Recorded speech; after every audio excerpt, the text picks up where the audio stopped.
Stories ని మీకు అందిస్తున్నవారు OLook.in.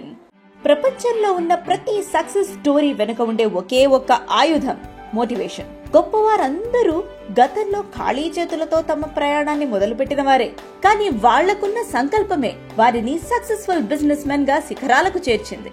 అందుకే ఈ వారం అలా చిన్న స్థాయి నుండి సక్సెస్ఫుల్ బిజినెస్ మెన్ గా మారిన కొద్ది మంది గురించి తెలుసుకుందాం. సామాన్య వ్యక్తి స్థాయి నుండి మహాశక్తిగా మారి ఎంతో మందికి మార్గదర్శకులుగా నిలిచిన వారి గురించి ఈ రోజు తెలుసుకుందాం.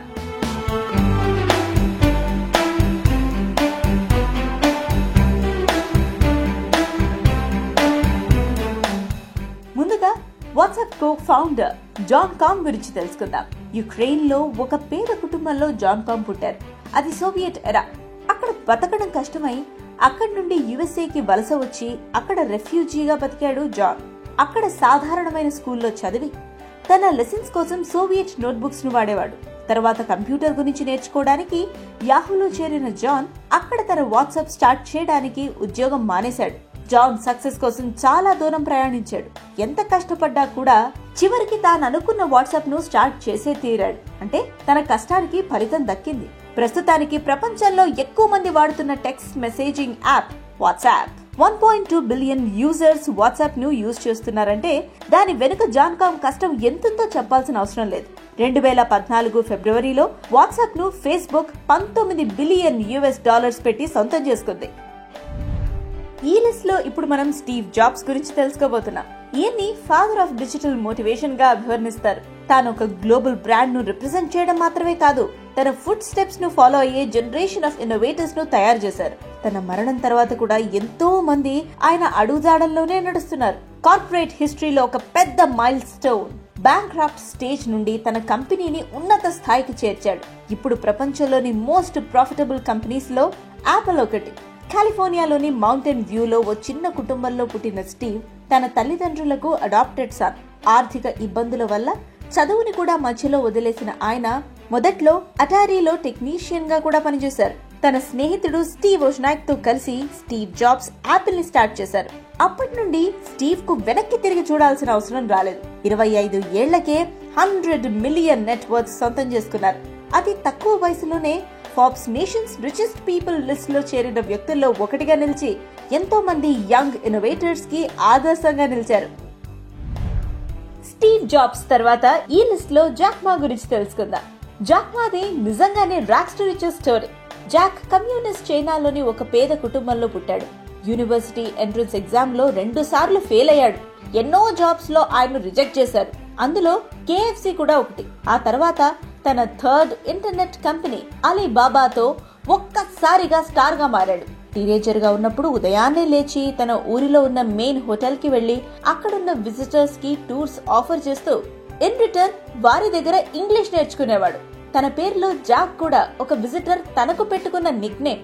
చైనాలో ఇంటర్నెట్ వెంచర్ స్టార్ట్ చేయాలి అనుకున్నప్పుడు మొదటి 2 సార్లు తాను ఫెయిల్ అయ్యాడు.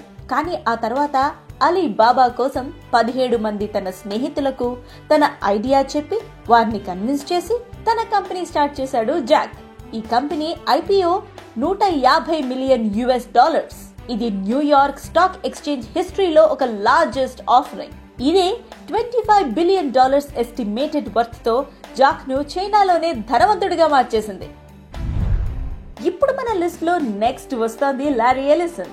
చిన్న వయసులోనే లారీ పెంపుడు తండ్రి ఆయన దేనికే పనికిరాడు అని అనేవాడు. ఇప్పుడు ఫోర్బ్స్ ఎస్టిమేషన్ ప్రకారం లారీ నెట్ వర్త్ $55 బిలియన్. ఆయన యుఎస్ లోనే థర్డ్ రిచెస్ట్ పర్సన్ గా నిలిచాడు.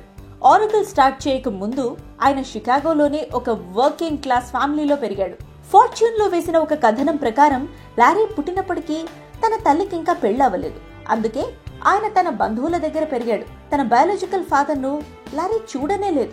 ఆయన కాలిఫోర్నియాకు వెళ్లక ముందు 2 సార్లు యూనివర్సిటీల నుండి డ్రాప్ అవుట్ కూడా అయ్యారు. మొదట్లో యూనివర్సిటీ ఆఫ్ ఇలినాయిస్, ఆ తర్వాత యూనివర్సిటీ ఆఫ్ షికాగో నుండి బయటకొచ్చి రకరకాల జాబ్స్ చేశారు. ఆ తర్వాత 1977లో ఓరకల్ ను స్థాపించారు. ఈ డేటాబేస్ కంపెనీ మొదటి క్లయింట్ CIA.